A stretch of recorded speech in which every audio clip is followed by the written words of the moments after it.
Welcome back to the quarterly podcast, ladies and gentlemen. I'm Jordan, and this is Vinay. Good to have you here with me, brother. As always, good to be here, Muji. Plenty to talk about. Massive season awaits us, and I tell you what, there are some explosive takes waiting. Some very explosive takes. Look, we're on the cusp of the season, mate, and I'm getting pretty excited. Yep. I was just saying to you just off air, it's been all about cricket for us. Yep. But it's time to start to turn the attention now. That's right, to the oval ball. Wow. Yeah, as it were. So, all right, well, there's a fair bit to get through, I suppose. But at this time of year, people are always wanting to know who's going to win, who's going to be good, the big improver, who's going to be shit. But can I just ask you just on a personal level first? Yeah, go on. Obviously, the last time we were in the studio was a couple of weeks ago. Yep. Have you been getting any sort of extra attention or anything like that? Because I heard you're a bit of a big deal. Oh boy, it's been hard. It's been hard doing the grocery rounds. I'll tell you that much, Mudge. Just walking down the street, all of a sudden people mob you. It's been hard, but I've managed to maintain a degree of anonymity. Yeah. Trench coats, fake disguises, things like that. Yeah, so, I left my moustache at the door with my big glasses and fake nose as well. So yeah, remind me to tell my chauffeur to do that for me next. All right, so we've got a bit to cover, Vinny, on the show. So I think we're going to do our weekly tips for the upcoming round, which will be good, and also we'll do some season tips as well, just sort of like our premiers, Brownlow. We can go through the Coleman Medal, also Wooden Spooner, our biggest rises and biggest drop-offs by teams, and also which coach that we think is going to get the sack, or maybe there'll be none. But hopefully none. Yeah, well, so we can go through that. I'll just start off ask you, what are you looking forward to the most this season? Well, that's a great question, Mudgy boy. To be honest, I feel like I'm just looking forward to footy again, to be honest. It's been a while. I feel like it's a pretty even season going in. Yeah. Obviously, Brisbane are going to be looking to three-peat, so that's a pretty big storyline, I feel, from all angles. Yeah. But, it's just good to have footy back. How about you? Yeah, I think pretty similar. I think like when you're working, Monday to Friday, it's good having the round start on a Thursday sometimes. Feels like a bit of an early weekend, and Thursday night you got something to look forward to, which is good. And then that's right.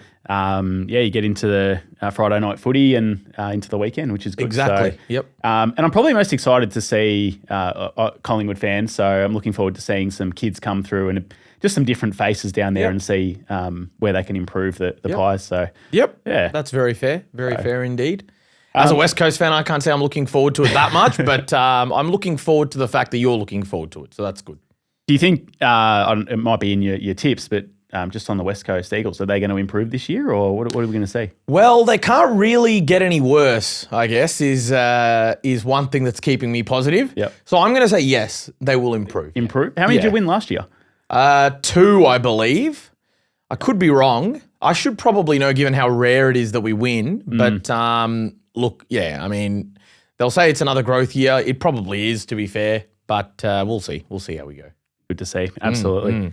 Should we start? Do you want to start with our season predictions, or what do you think? I reckon, why don't we get straight into our, or round zero. I reckon everyone's going to have opening round on their lips. Yeah.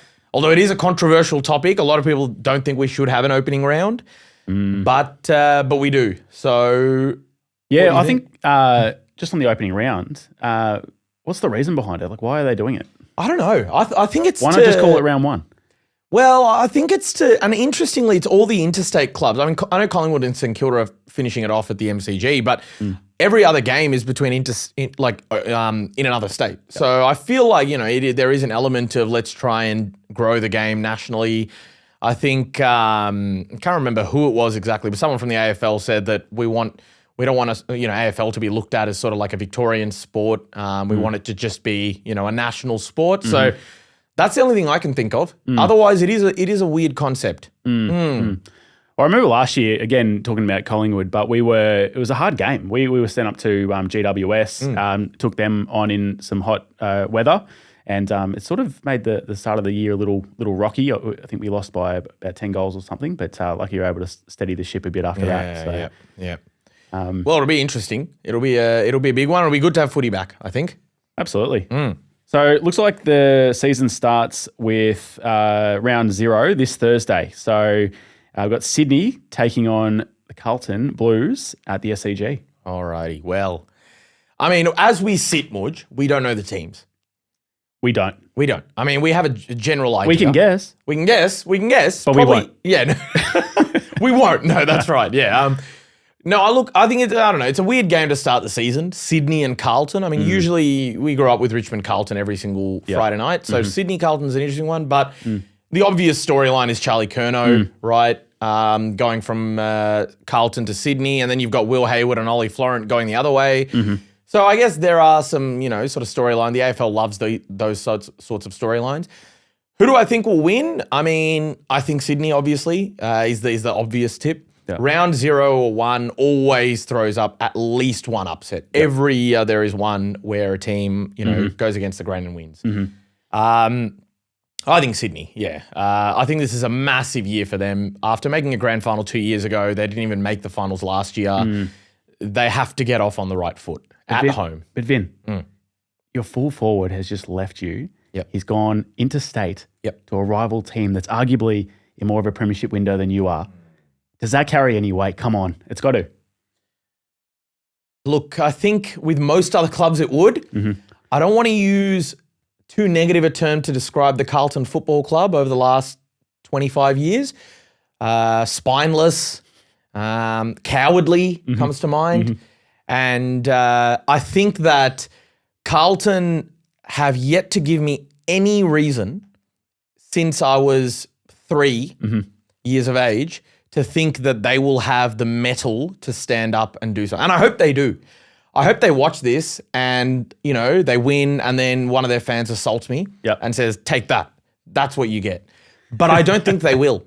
I think Carlton, until such time as they show us that we should believe in them, I'm going to keep not believing in them. Yep. And I think Sydney is a team that rarely ever has 2 bad years in a row, ever. I can't think of the last time that happened. And I think they're gonna have a big statement round 0 and get the job done. Yep, absolutely. Yeah, I'd agree with you there. I'm going to go the Swans in that opening round, on that opening game on the Thursday night. Then we move Friday night. We've got Gold Coast Suns against the Cats, and that's at People First Stadium in Gold Coast. Wowee. They will be warm up there, Vinny. It'll be warm up there at People First. Absolutely. And it's going to get warmer, would you, boy? The sad part about this is the footy comes second. That's a good point. It's a good point. But in between the festivities, look, Gold Coast is the massive one, right? Like, they've gotten everything so far. They made their finals appearance last year and broke the duck, so to speak. And I feel like that'll be a lot of pressure off their shoulders because now they can finally move forward from let's make the finals to let's start actually pushing and winning a flag. Yeah. They've gained Christian Petrarca in the offseason, Jamara Ugle-Hagan. Those are, Ugle-Hagan, we know what he's capable of, and Petrarca, he's won a flag, he's won an Norm Smith. Yeah. They are lethal. On paper, they are lethal. Yeah. Whether they can back it up with their performance remains to be seen. Geelong, on the other side, I feel, are sort of on the downward. They have to be, right?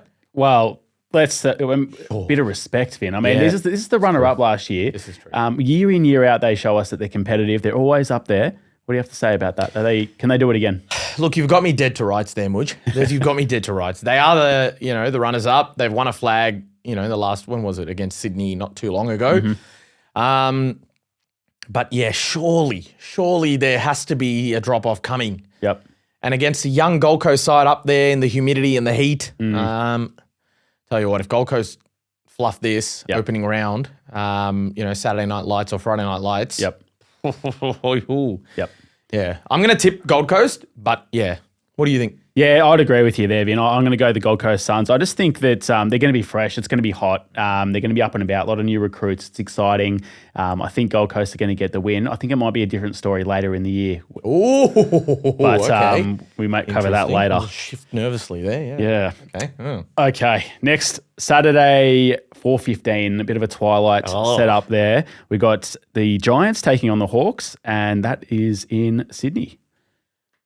Oh boy. Well, this is an interesting one. So the Giants, no Tom Green, out for the season. Oh, geez.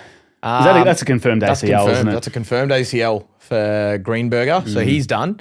And then you've obviously got Josh Kelly out for an indefinite period of time. Sam Taylor, probably one of the best key defenders in the comp, out for a period of time. That's a lot of damage, but I think the Giants win. I'm riding the high of their documentary, which I absolutely loved. Yeah. But yeah, I mean, my heart says the Giants win just because I sort of want them to win. Yeah. But my head probably says the Hawks. I was going to say, just with with Kelly, is any of his absence to do with maybe the Kingsley spray from a couple of years ago? Is he still sort of hanging on to that? Or I wouldn't blame him if it was. Yep. Yeah, I wouldn't blame him. That was Kelly. He might be just sitting back, just sort of seeing how we're going to go this year. If it's going to be a struggle, I might just drag this out a little bit longer. Drag the heels a maybe bit. an early retirement. Yeah. We'll see. Yeah. No, I mean, yeah, the Giants still have plenty of firepower, I think. You've still got Hogan and Toby Green and Finn Callahan and all these superstars, but the Hawks are a well-oiled machine. Yep. Yeah, I don't know. It's going to be hard to tip against them, I think. So you go on the Hawks? I will go the Hawks. Yep. What do you think? I'm going to go the Giants. Oh, boy. Look, I really rate Hawthorn. You know what I think about Hawthorn. I really rate Hawthorn. I love the way they play. They're exciting. To be quite frank, I'm extremely worried. Oh. They could be an absolute powerhouse, Hawthorn. And they win a flag every 10 years. It's incredible.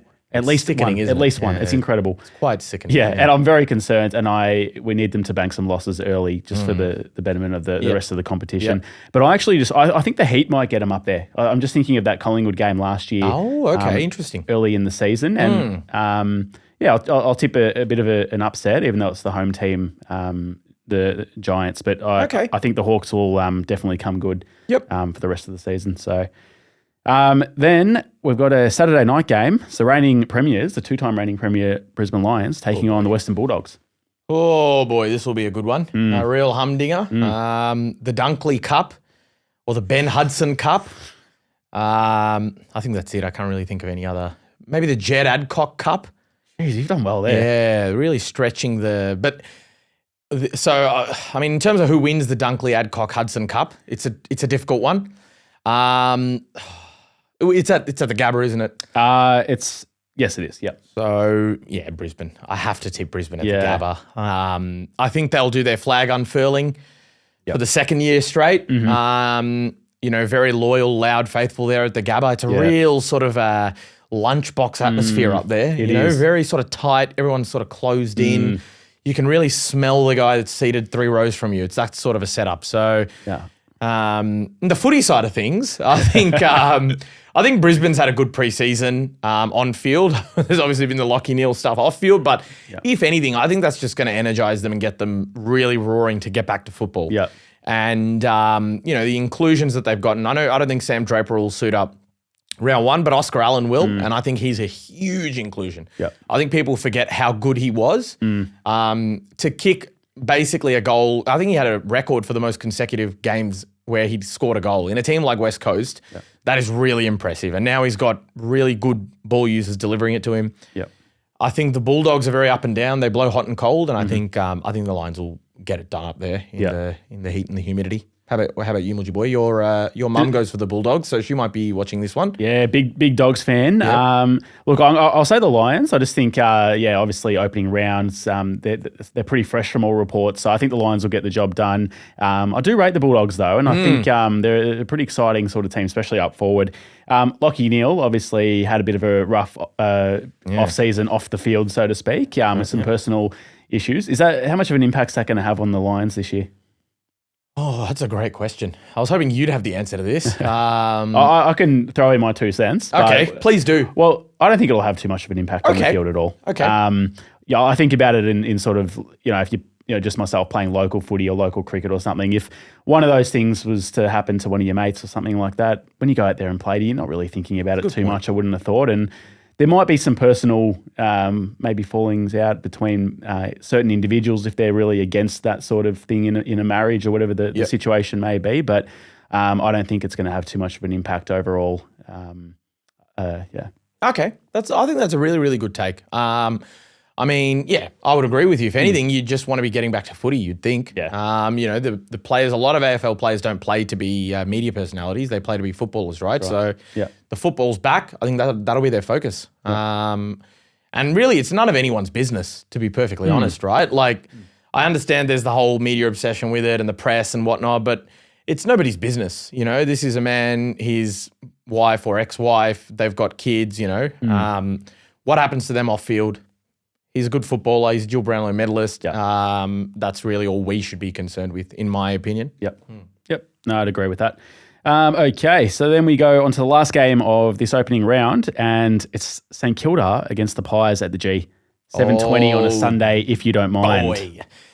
So your boys, the Maggies, will come up against who I view as one of the real hot items of 2026 in the St Kilda Football Club, and it's been a while since I've felt that way. Oh, I think Collingwood had a lot of players miss that warm-up game against North Melbourne. A lot of their mainstays were not available for that, so you'd think they'd be fresh and ready to go. St Kilda will have everything to play for here because they will want to make a big statement. What bigger statement than beating Collingwood at the G? This is a very, very hard one. I'll be honest, Mudgy boy. It's quite difficult, and I'm going to go with St Kilda because I feel like Collingwood in years gone by have had slow starts to the year. They've often sort of, you know, chugged their way into the season. Then they sort of really heat up or they try to heat up at the right time. That's right. So I think... Shout out to Isaac Chugg as well if he's watching. But yeah, look, I think St Kilda will pull off an upset. Yep. I think, you know, they have to... One key thing they need to do is give their fans reasons to come back and watch. Yep. Right? Yep. And it's an upset just based on last year's results, not so much the team that's going to be out there this round one. Exactly. So, yeah, I think so. I think St Kilda has to get this done to give their fans real hope, to drive those membership numbers up the right way. And yeah, I think they'll get that job done. Yeah. This is a really tricky one. I can definitely feel the bias start to creep in when I think about this sort of stuff. Look, one thing I'm leading to the Pies is it's at the MCG. And I think, you know, we talk about the older list, which can definitely play in your favour late in the season due to the harder bodies. But also... they might be fresher at this time of year as well, potentially. Geez, it's tough. I'm going to say the Pies win it, but it's pretty close. Okay. And I think if Dan Mick stays up there, he might have a good game to at least start the season, and hopefully he can keep that going. Okay, clunk a few. Hopefully. Yep. Okay, all right. Yep. And I'm basing it mainly on that it's at the MCG, and I think we play it pretty well. So you're saying Clunkers McStay kicks 7, Collingwood by 120. Yes, please. You heard it here, folks. Yep, lock it in. Lock it in. Yeah, so that will close out rounds us out. Opening round, and all the rest of the teams have a bye, and we'll be able to cover those games next week, hopefully. Wowee. All right. And see how it lands. That's exciting. Tell you what, can't believe it's upon us. I can't believe it either, but it'll be interesting, and I'm certain there'll be at least one upset. I mean, there always is, so it's not that big a call, but I feel like there's going to be one that's got us got our heads turned next week. Yeah, and hopefully often there's some injuries as well in the sort of first couple of games, which can change the season, obviously, going forward. Yep. So, Vinny, I'm thinking with the season predictions, do you want to start at sort of the bottom and we can sort of finish off with the premiers and the Brownlow medalists? I love it. Yep. I love it. So let's go with, who do you think's going to win the wooden spoon? Wow, yeah, you're right. Yeah. Well, I mean, West Coast has won it a couple of times now. Yep. And I mean, on recent performance, you'd have to say West Coast is looking likely again. As a West Coast fan, it pains me to say that. Yep. I think it'd have to be either West Coast or Richmond. North, I don't see them finishing last. I just don't think that I think their list is actually better than their results, if that makes sense. Yes. Yep. Like, yes, they're lacking a lot, but I feel like they're not so bad that they should be finishing 17th or 18th this year. No. One that I would say is a real sort of roughie is Melbourne. I think could really plummet, and not for the wrong reasons. They've traded away their top sort of players in Petrarca and Oliver and whatnot. Stephen May just retired. They've made it very clear what their intentions are moving forward, and we can say with some clarity that this year is going to be a building year for them. Yep. But I still don't think that they're worse than the Eagles at the moment. So I'm still going to go West Coast. But it wouldn't surprise me if it was a real arm wrestle there. They probably have too much quality maybe with Pickett and Gawn and the likes still there to sort of carry him just above that level, surely. I think so. Yeah. I think so. And we spoke about Gawn last week, but he just won't let that happen. Oh, no way. He's a proud man. Yeah. He's a proud man. And if your ruckman's All-Australian, which he most likely will be again if he doesn't get injured, he's going to do enough, I think, to sort of get him above that level. I agree. What do you think, Mudge? Sorry, were you locking in West Coast? I'm locking in West Coast with great pain and sadness. Has anyone ever? Will this be 3 in a row, Wooden Spoons? Or oh boy, I think it will. Yes, it will indeed. Yeah. I wonder if that's ever been done before. Sure, the Saints ticked it off at some point. Yeah, at some point they must have. They were really in the doldrums there in the early 2000s, I think it was, when they had the yellow jumper. Remember that? The Pura milk. Yeah, that was a real sort of error. Oh, and if you want to go, I think if you go back to the 1910s and 20s, there's some there's some dark days there. Literally, because there was no colour television, so it would have been very or dark. Lights. All right, so look, I'm going to say West Coast, but I actually think the Bombers might go close as well. Oh, boy. Yeah. Okay. I don't think Essendon are much chop at all, and I'm not really sure what their direction is. And that the Zach Merritt, I would call it a debacle in the off-season. It doesn't make any sense to me whatsoever. You're holding a guy there, what appears to be against his will. You're not even in a premiership window. He's most likely going to be unhappy. To me, it just doesn't make too much sense where they're heading. They're not quite sort of not tanking, but bottoming out to get draft picks and rebuild. But obviously, Brad Scott's a bit worried about his job and stuff as well. So he wants to win a few games as well. So if they get a couple of injuries and there's morale dips in the team, West Coast with a couple of home games and that maybe excitement and energy, I think might actually win maybe a game more than Essendon. Okay. I like that. I mean, I hope you're right, but interesting, very interesting, because you're right. Essendon is in that sort of middle block of teams that's not quite on the way up, but not quite on the way down. They're sort of just in that steady holding pattern at the moment. So, it'll be interesting to see what happens there. Yeah, no, I don't mind that, would you? All right. So from there, let's say who's going to be the biggest, or who's going to have the biggest drop-off this year from last year, do you think? It's a good question. I think, as I say, Melbourne, but I mean, it's not really a massive drop. I mean, they finished, 13th or 14th last year, if I'm not mistaken.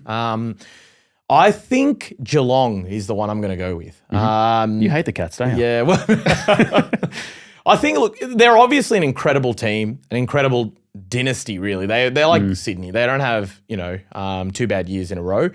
But I do think that they are due a bit of a dip. And we saw Sydney win the flag. Oh, sorry, not win the flag. Make a grand final and then sort of have a downturn. Yep. We saw Collingwood a few years ago win the flag and immediately sort of have a bit of a downturn. To me, Geelong's list right now is in a similar profile to what they were at the time. So it makes sense to me that this will be the year that they drop off.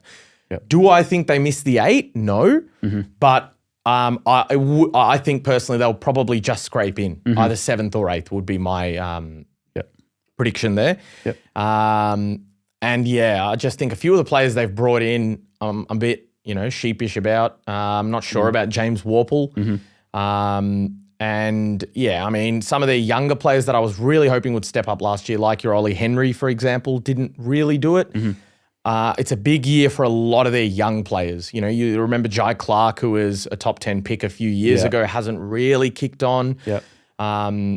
Have they been starved of opportunity? But yeah, potentially. Potentially. I think Cats fans would be in a better position to comment on that. But I think that they're the ones that I look at and go, I don't think they're going to finish top 4 again. So they're the ones I'm predicting for a drop-off. What do you think? Yeah, that's a good call. I am actually going to go for Adelaide. Oh, boy. I think the Crows might just drop off a notch. They were very, very good last year. I'm just having a look at the ladder here. There are a fair few Crows fans watching this, by the way. Absolutely. Yeah. I know we're pretty big out in South Australia. And look, it pains me to say it. I'm not deliberately doing this at all, but they won 18 games last year, which is incredible. That's remarkable. Looks like they had the best defence going by points against as well. And look, I think they're going to be still competitive. I still think they can make the top 8 for sure. But to have that sort of season again is going to be extremely difficult. And, it's hard to sustain that sort of form when you're not seeing results in the off season sometimes. Yep. And again, if there's any drop, any morale dips or injuries or anything like that to them, I think they might just drop off. They finished on top last year, so it's a pretty safe bet for me too.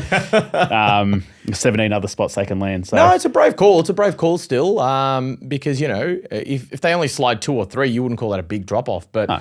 I still think it's a brave call, and they do have one of the hardest draws this year, I think, as do Geelong. Yep. So they will really have to earn their wins. Yep. I think they missed the 4. Okay. Yep. Oh, that's so big. I'll say sort of 5, 6, 7. Okay, which is a big drop off Yep. in my opinion. Yeah, Yep. to go from the 4 to finishing just inside Yep. would be big. So okay, interesting. Yeah. All right. Next we have. Let's go for what coach is going to get the sack this year. Oh boy, I am going to defer to your expertise here, Mudgy boy, and put you on the spot. The spotlight's just going to be turned over there, and get your 10 cents on this. You know I hate to be the bearer of bad news. No. You know I don't want to do this sort of stuff. Oh no, I know. I like to try and be positive. You want to spread love. I like to spread love. Yeah, not hate. That's right. I'm an optimist. You're an optimist. Michael Voss. Oh my Lord. Michael Voss. We've been hard on Carlton today. Yeah. Yep. And again, it's probably a little biased. Yeah, no, fair enough. No, but seriously, I mean, I think the Carlton fans, there's some unrest there. Yep. There's some absolute unrest. I know Curnow left and, Wiedering's injured and there's a few things sort of in his Bubbling court. away. But when is the time to move on? I actually don't rate his tactics as a coach. Every time I watch their games, it doesn't seem tactically that they're on the mark. Even when they were quite strong and sort of fighting, for finals or potentially a premiership. Tactically, I don't think he was up to speed. I think his name and his playing career has carried him a long way into his coaching career. Yep. And I think, I hope he stays.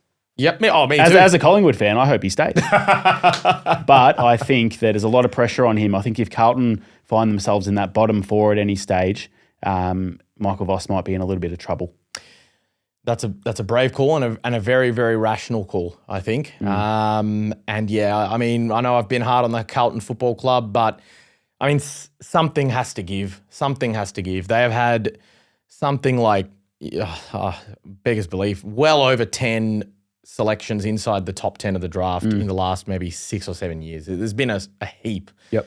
And whether it's the coach, whether it's the board or whatever it is, for some reason they keep bottoming out and then getting maybe to 25%, then bottoming out again. Yeah.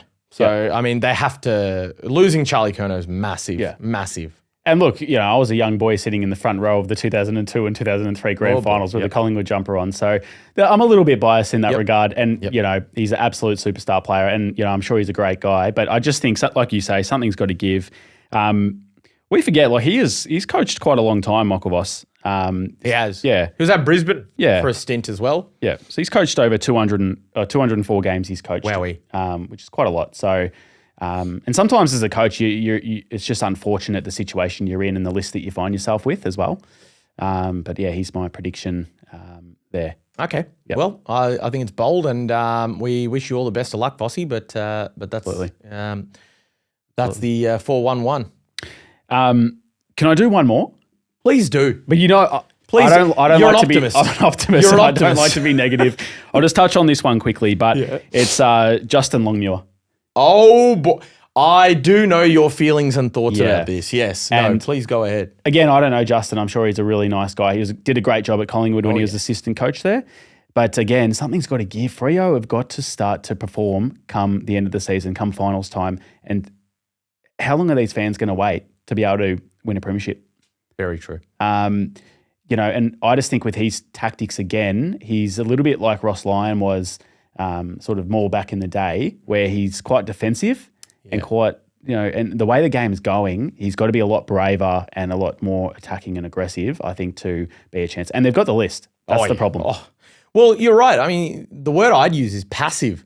I feel like they allow things to happen too much with the way that they play, and I think that Fremantle now remind me a lot of Port Adelaide maybe 5 or 6 years ago and North Melbourne around that time as well. Because both those clubs, North and Port, regularly make finals, regularly boss it in the home and away season.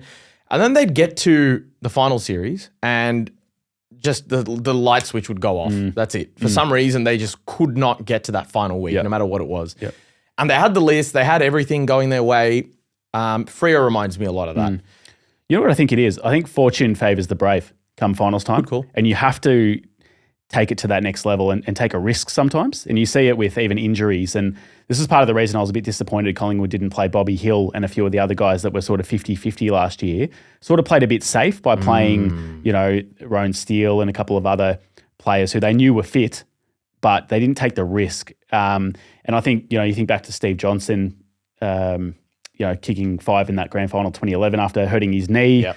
Even Cyril Rioli, these sort of characters, if they're not 100%, they still they take the risk, and a lot of the time it pays off. Yep. And I think that, passive is probably a great word, where they just got to take the game on more, Freo, and be brave, especially come finals time. Well, it's only now that they've sort of slowly begun to graduate away from that kick mark, defensively minded game style where it'd just literally be switch back, on repeat, long kick out to the boundary, then switch back again.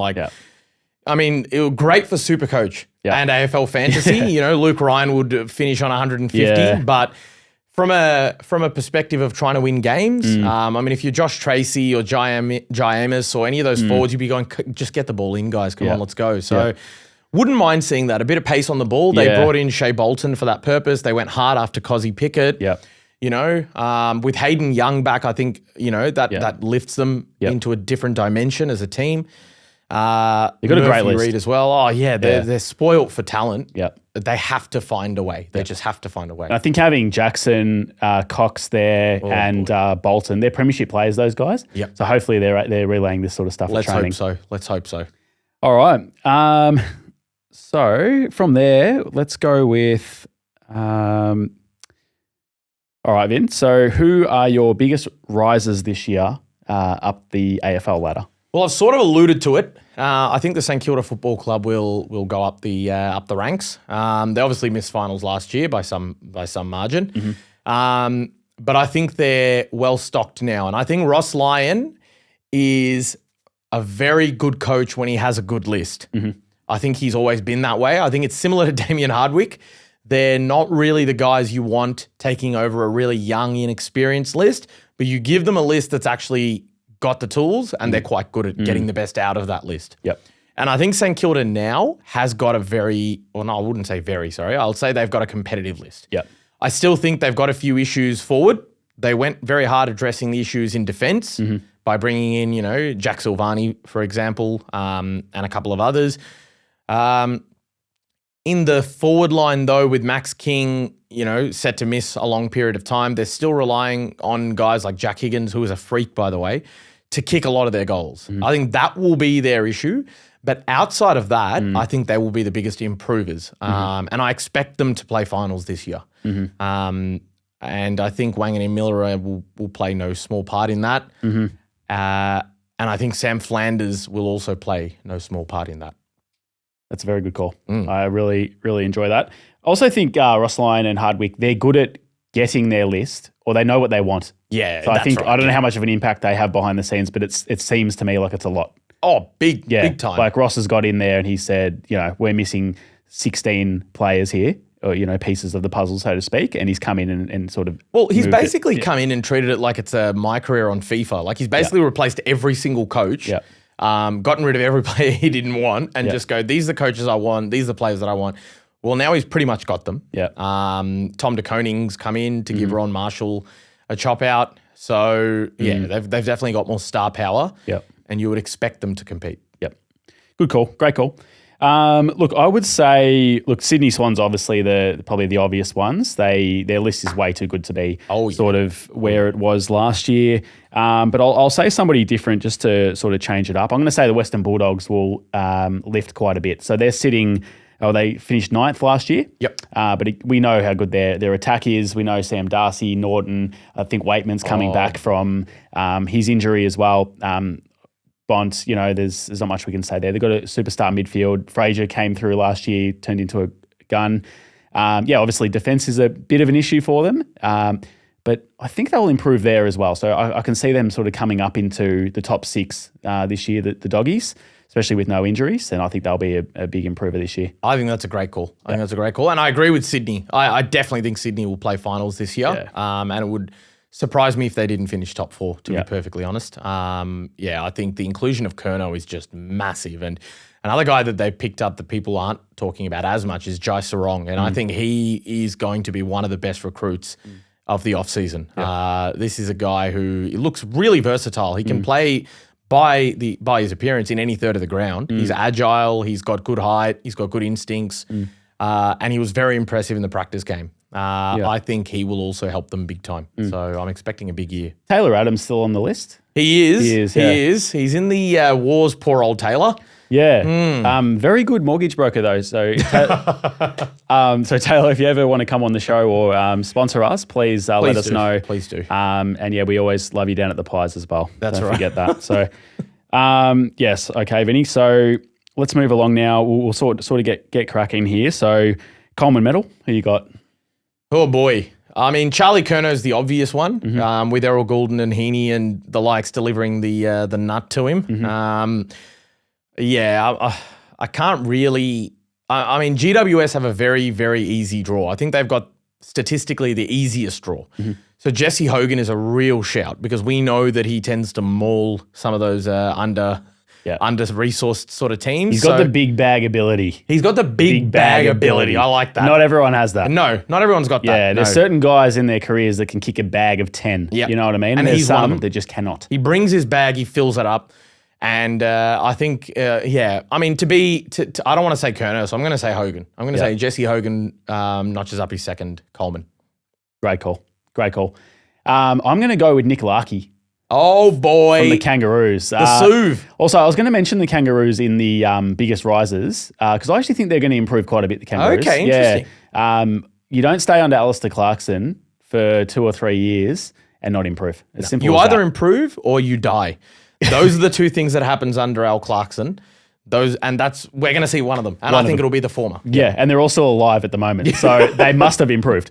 It's as simple as that. Yeah, you're right. Logic. So Kangaroo is going to improve, I think. And I think Nick Larkey, if he can get proper disposal, he's another guy who's got that big bag ability. Oh, yeah. And I think he might sort of kick around that 70 goal mark. The big Lark. Yeah. I'd love to. I love Nick Larkey. Yeah. Absolutely love him. So I would love him to do that. He's my prediction. Yep. I'd love to have him at the Pies if his contract is ever to expire as well.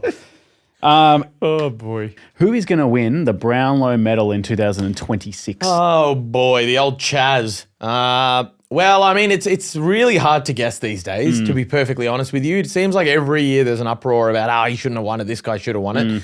But the one thing is they have changed the Brownlow voting system now. Well, they haven't changed the voting system, but what they do allow is for the AFL umpires to have access to a certain number of stats after the game. So to those that don't know, as of today or before today, AFL umpires would come off the ground, go into the rooms, immediately put their votes down, 3, 2, 1, without looking at any stats, without looking at any, outside influence at all, put it in the envelope and send it off. And that's why sometimes you get some very unusual sort of votes that come through. Yeah.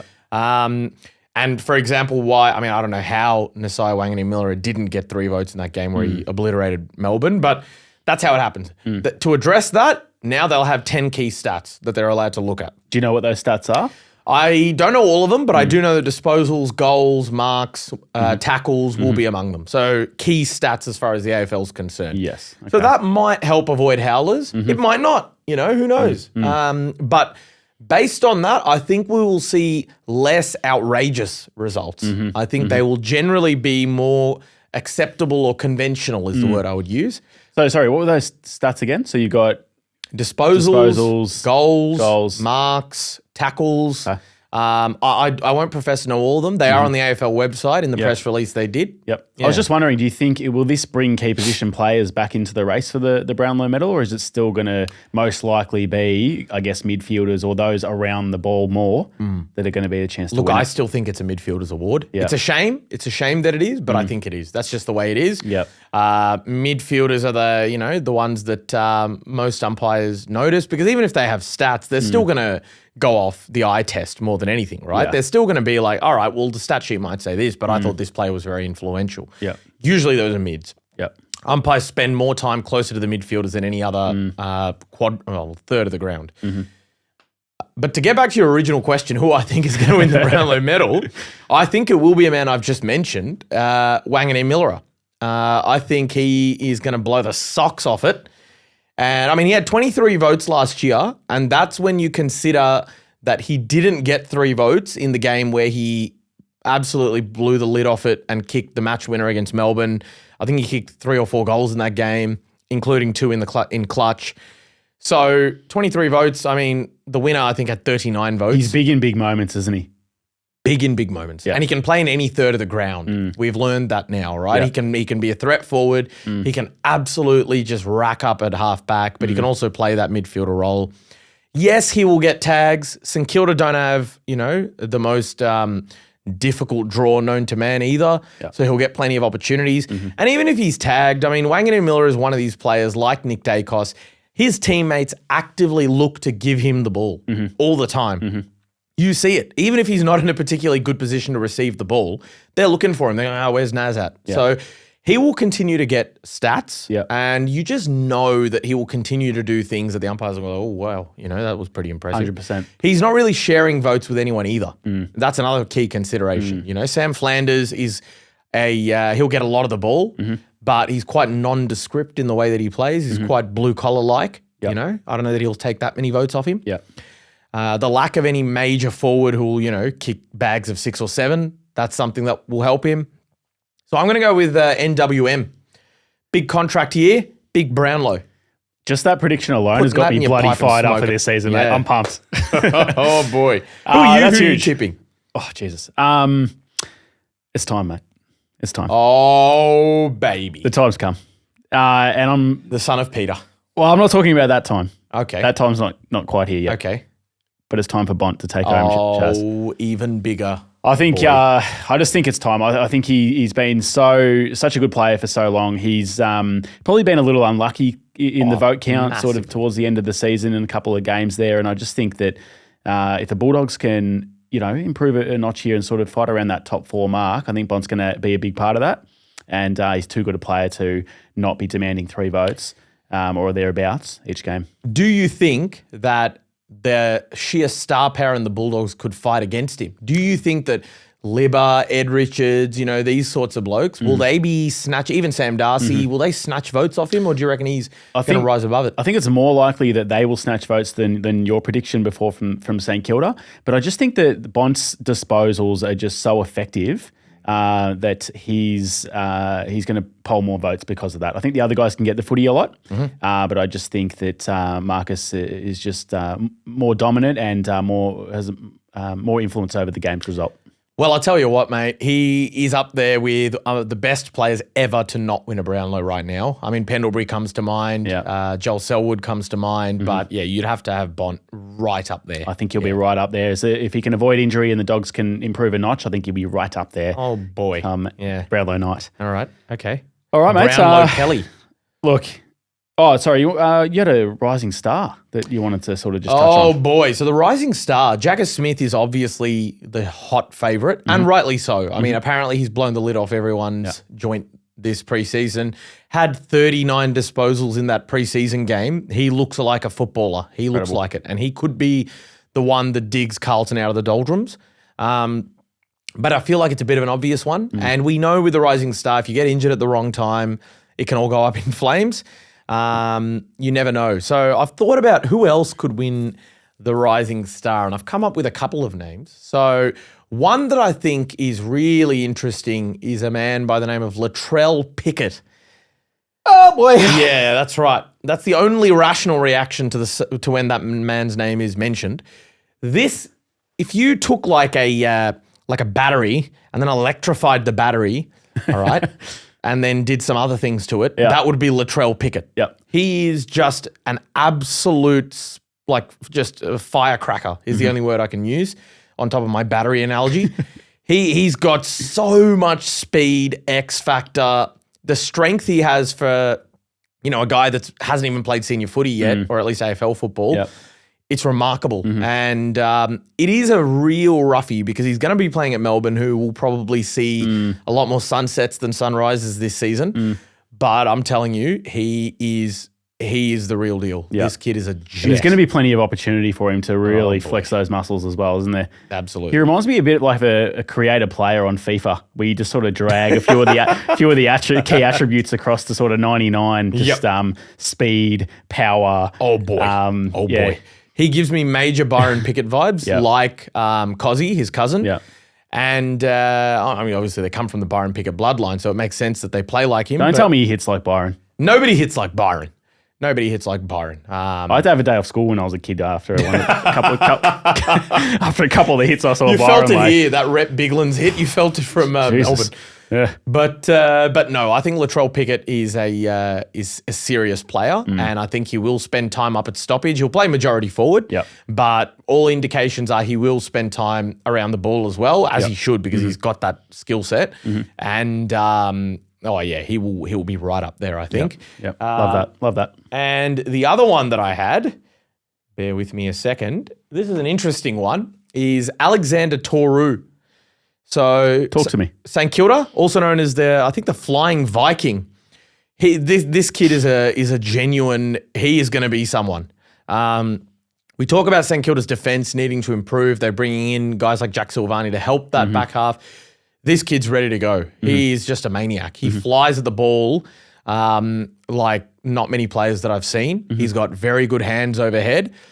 He's as tough as they come. He's exactly what they need. And I think that you would have to be a brave man to think that he won't be in the top 2, top 3 of this rising star count. So Toru and Pickett are two that I think will really... It's also a good spot for a young player to play in a good side. It's down back where you can sort of just play your role. That's right. And be sort of a part of some good winning teams, or at least competitive teams. So I think you could be onto something there. I tell you what. Vinny boy, could be a good super coach pick as well if you're playing... That's right. Or if I said too much. Oh, maybe you have said too much. I do. For what it's worth, I do think Latrell Pickett is an interesting Supercoach pick. Absolutely. But yeah, Toru and Pickett, those are my two sort of roughies. I think Jagger Smith will be the one they have to chase, though. I love that, mate. I love that. And I think we'll be coming back to this video at some point, and this could be the start of something special with those two young fellas. Yeah. Vinny, the big one. Who's going to win the flag, mate? Lay it on me. Look, I think, and I did say off the top, there would be some explosive claims if they haven't already been. Yeah. And my pick for the 2026 AFL Toyota Premiership season are the GWS Giants. Yep, that's right. Take a moment. Everyone's locked us in here, but I almost need some air. Talk to me. I'll be honest. I am slightly biased towards the Giants. I mean, I don't support them, obviously. Yeah, well, you watched the Kingsley video just before. So that's right. And for those that haven't seen the GWS documentary, please watch it. Do yourselves a favor. It's probably one of the best sports documentaries I've ever seen in terms of access, in terms of the honesty, and in terms of the insight you get into how players prepare, how coaches prepare. It is unreal. And the Giants should be extremely properly commended for that. Yeah. Watch it. But otherwise, there are some rational reasons for why I think the Giants will win the flag. Firstly, they have one of the easiest draws in the entire competition. I'm quite confident that if they have, this is the best chance they'll get to finish top 4. They've got quite a soft draw. They don't play the top 8 sides as much as others. And they've still got a lot of firepower. Like people will say, the first thing people will say, injuries though. Tom Green's out, Josh Kelly's out, Sam Taylor's out. But you got to remember, it's a very long season. Very long season, right? All 3 of those guys, I mean, out of the 3 of them, only one of them will miss the entire season. That's Tom Green. Josh Kelly will be back at some point. Darcy Jones is another one who will be back at some point. Sam Taylor will be back. And realistically, right, even if they dominate the first half of the season, you'd almost prefer those guys come in, to their own in the latter end of the season, not in the first half. Flags aren't won in June, as you often say. Yeah. So I don't think that's a bad thing. And I think they've got heaps of star power to get by.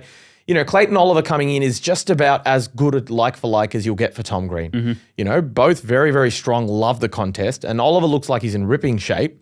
Their forward firepower is still as good as it's ever been. And down back, I mean, Taylor's a big miss. I'm not going to sugarcoat that. But in Jack Buckley, Connor Iden, Lekalia, you've got those sort of quarterbacks in Lockie Ash and Lockie Whitfield. I think they've got more than enough to be able to string wins together in the first half of the season. And then when the cavalry arrives, oh boy, you better watch out. Yeah. Because I think if they can finish top 4, they are as good a chance as anybody in the league to go all the way. We know that their best football is capable. They beat Brisbane at the Gabba last year. They beat Geelong in Geelong. We know they can do it. It's just about whether they can, firstly, get themselves a double chance, and 2, can they perform in the finals? And this is the year that I say, yes, they can, and yes, they will. I think that it's a great take. And I think that second question there, can they perform in the finals? It's been a bit of an issue, obviously, in the past. Yeah. And they have had stacked lineups before. They've had good coaches before. Cool. What is going to be different this year? And don't just say it's because the documentary came out. Although it is a great watch. Well, I was going to say that, the documentary came out, which is one reason. No, look, I don't have any reason to suggest that things will be different. Yeah. Okay? I don't know. I'm not inside the 4 walls of GWS. I don't know what the hell's going on over there. But what I do know is that they have the right list profile. They've got a great coach. And if they finish top 4, then they've got opportunity, right? And so based on those things alone, I'm saying they can do it. They've played in a grand final before as well. So at least they've been to that stage.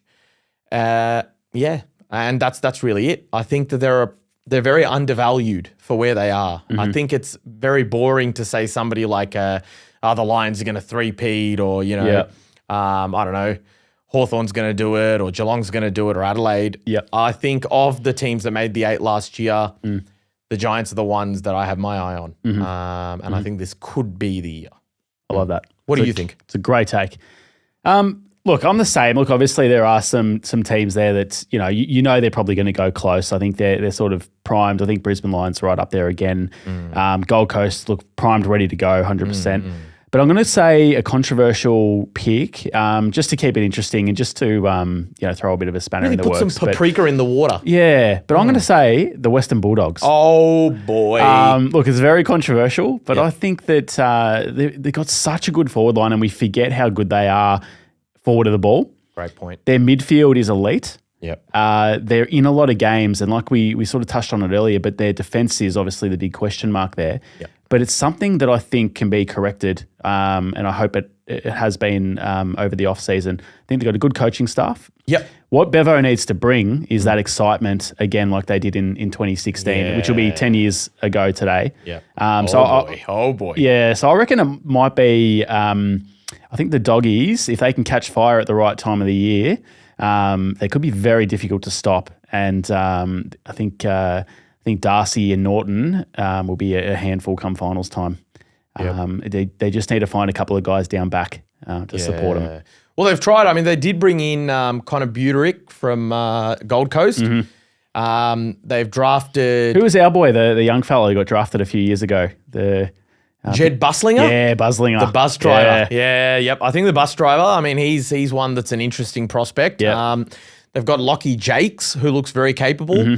They've got a young man by the name of Lockie Carmichael from the Sydney Academy. And they've also got a young man, well, not young, he's a mature age player, Michael Selwood. Yep. No relation to the other Selwood. So they've got a few interesting sort of bits and bobs floating around down there. So I'll be interested. But I tell you what, that would be incredible. It would be. A Giants-Dogs grand final. That would be cool. Yep. That would be a grouse grand final. Yep. And there's a bit of history there. Yeah, well, there's plenty of history. Don't worry about that. Yeah. I love it, Vinny.